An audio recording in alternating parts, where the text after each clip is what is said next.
world example today, we're going to take to look at Tornado Cash. So Tornado Cash is actually really kind of interesting. It's definitely a headline story because there is a ton of stuff going on. So we'll be updating this throughout the course. So Tornado Cash is what they call a coin mixer. And right now it's a decentralized autonomous organization. It's basically its own contract out there in the Ethereum blockchain doing its own thing. And that's it. But it does a bridge function between multiple blockchains. So as you remember from bridges can be some pretty open pointing on some really interesting things that can go horribly wrong. Now, why have a coin mixer? So in reality, yeah, the anonymity processes are weak, right? It's really easy to track a transaction through the blockchain. It was designed to do that, right? As long as you know a wallet, and eventually you're going to tie that wallet to a human being, you know how this all works, right? It's also really super easy with the advent of the exchanges. And now the requirements to get a wallet are to actually give your driver's license to some unknown organization running an exchange somewhere. We're going to be able to link this back to a real person really easy, really quick. So coin mixers allow people to break that linkage between the sender and receiving by obfuscating the wallets that are in use. And it's interesting when you start digging into how this thing actually worked. It's really kind of fascinating how they went about and made that happen, right? So how does it work? So Tornado Cash is what was called a non-custodial, non-decentralized privacy process. So basically what it was is zero knowledge proof. Essentially, it was a smart contract. You would take money that you had on some other network, drop it into this contract, and it would go into a liquidity pool with its own crypto. And then from that liquidity pool, you could pull out whatever you wanted. So if I had Bitcoin, 100 Bitcoin, I would drop that into this contract. The contracts would then turn it into some other currency. And then I would be able to pull out Ethereum from that other currency. So by separating those on-chain transactions, putting something else in the middle, it really made transaction privacy more interesting because now I can change deposit and withdrawal addresses. Now, some of the things that are kind of giving this away, though, is that, okay, that makes sense. And we don't want people to know that I gave a huge pile of money to, some orphanage or some hospital, or maybe I don't want my boss to know how much I'm making. Okay, that makes sense. That works. But what makes this kind of funny is that you get a secret hash, right? And that secret hash is how you get your money back out. So you deposit that money, the hash is done, and you get called what's a commitment. You've committed a certain amount of money into this Tornado Cash native currency, and you can withdraw those funds at anytime later on. And then that's basically it. You use that hash, and that confirms their ownership. You lose that hash, someone else can claim the ownership. As long as they have that hash, the system will think it's owned. If you try to go back and pull it out again, it won't work. So to maintain that on-chain anonymity, the user must use that secret hash when withdrawing the funds. The thing is, you're still withdrawing it to a real-world wallet. So you may have a real-world Ethereum wallet, you may have a real-world Bitcoin wallet. I'm still moving money around. So it's interesting from one viewpoint, but you're starting to see the holes in it, I hope. So this only works when there's enough time between the deposit and withdrawal. The closer they are in time, the easier it is to find the right wallets and remove that privacy that Tornado Cash does.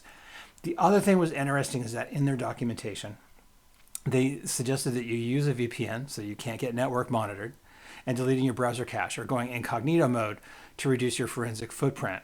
Now that automatically states, and because you're putting this in your documentation, these are not things you necessarily are going to do in a normal day, right? So if I'm traveling, yes, I'll use a VPN, but I only go incognito mode if I'm doing something I shouldn't be doing or something I don't want tracked. So there it is. Now, part of this is that there's a really good digest on how to do this for Mistrack. Now, it's a great article called Analyzing Tornado Cash Transactions from Mistrack. And if you go to Mistrack.io, the one thing you're going to notice is that Tornado Cash is still a blockchain. So we can still have that extra layer of privacy, but I still got this, right? It's still a blockchain. It's still wide open. You can still go back through and check it out. You can still pull wallets And what was really interesting is when they went back in there and they started hunting some of this stuff down, and I don't understand why, because this would have just made it too much harder for them to actually backtrack it, was the hackers would put 100 ether into BitTornado and then take out 100 ether.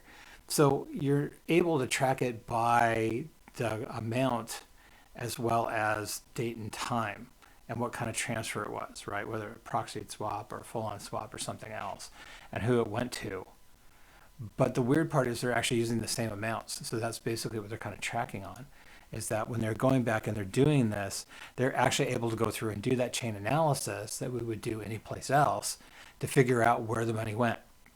And a chain analysis is an up and coming open source intelligence method gathering to help law enforcement recover stolen funds, and is the primary way of tracking transactions through the blockchain. Remember, the blockchain is a public ledger with wallets, with date and time stamps, with what was transferred and how much was transferred. Now, the analysis that was done showed that hackers from the Lazarus Group in North Korea, definitely an interdicted country, were using the Tornado Cash system for money laundering and from their hacking activity. Now, some of that stolen money was recovered by law enforcement, and they're not going to tell you how they did it. No one, you shouldn't even ask, because then you end up with weird people on your doorstep wanting to know what you're doing. But basically, law enforcement now can recover stolen money. They did it with Colonial Pipeline, and they've done it with some other places as well. So Tornado Cash really kind of had that process with it. And then they're talking about how did the hack actually go down. So the Ronin Network's cross-chain bridge had private keys. 5 of those were exploited by North Korea's Lazarus Group. They lost control of those private keys.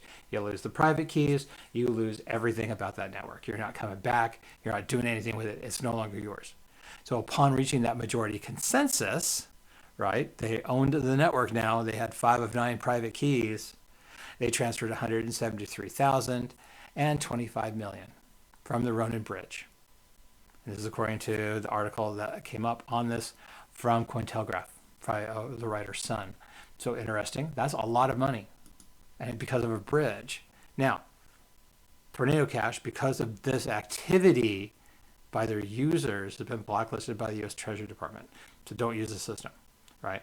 The stranded assets now are interesting because now you've got money stranded just from civilians, and someone's thinking it's around upwards of $100 million that are stranded in the Tornado Cash system right now.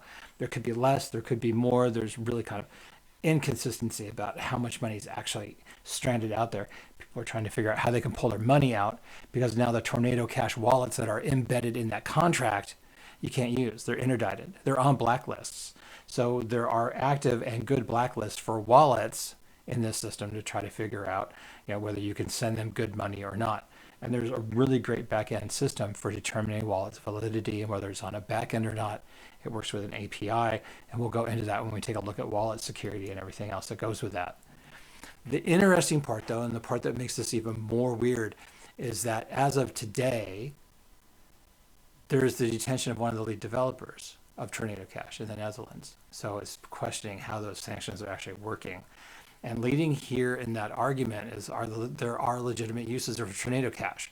Sure. Don't want people to know I'm donating to a hospital. Okay, fine, I get that. But it was also used to launder money as well, pretty proven fact. Now, the question that's being asked is, should a developer be held accountable for the code they write? All right, so should people be doing this? And Tornado Cash is already out there, right? You're not taking it back. It's on the Ethereum public blockchain. The only reason you're shutting this down is because you were able to put the wallets on a blacklist. Should the developer be held accountable for the code they write? That opens up a whole additional kettle of worms. This is way beyond the scope and content of everything else. But Tornado Cash has led to some really open ideas about the role of bridging, the role of smart contracts, the role of liquidity pools, and the role of how we balance and manage transactions cross chains, especially if you're trying to maintain some form of privacy, because all it does is complicate chain analysis. It doesn't stop it. It just changes it. And the answer right now is questions for the security engineer, all right, law enforcement, lawyers. Is there truly a legitimate use for Tornado Cash as a DAO contract? And that's where this problem comes in, right? I can kind of think of some, but they sound kind of hokey, right? I don't want my boss to know how much money I got paid. Well, okay. So I don't want to know the hospital know I donated them $1 million. Well, they're going to find out anyways, right? So the Tornado Cash contract's already out there. It's part of the permanent public blockchain. So the only way to block its use is to block the wallet. So again, put it on a blacklist so the wallets can't be used. But it doesn't mean the contract can't be copied and used somewhere else. And therein lies the rub, right? That contract can now be copied. The barn is burned to the ground and the horses and the cows are out. It's been shown to work, it's been shown to do, and the technology works for doing exactly what it was intended to do. It worked as intended, which was to try to add a little bit extra anonymity to moving money around. So it couldn't be as easily tracked through chain analysis as it is today. Lots of interesting questions. So this is a really excellent use of bridges by smart contract to provide an additional layer of anonymity to the user. It works. It's a good idea. It does the things it's supposed to do. It's been proven to show that it can be done, and it can be done in a way that it actually functions to do the thing. It's still susceptible to chain analysis. You can still dig through the chain and take a look at it, no problems whatsoever.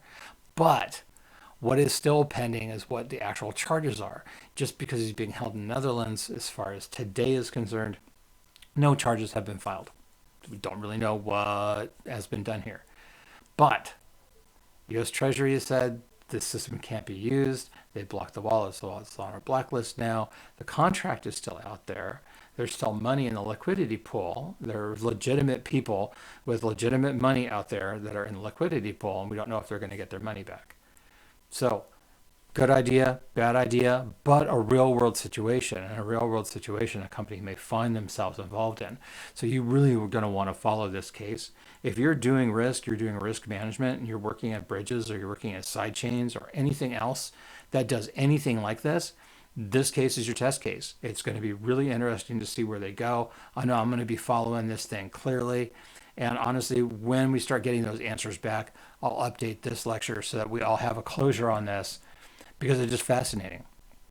All right, when you write technology that is exactly as intended to do, and the technology is misused by hackers, who's responsible?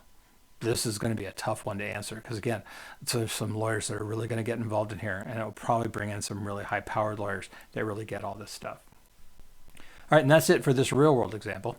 I'll see you in the next section.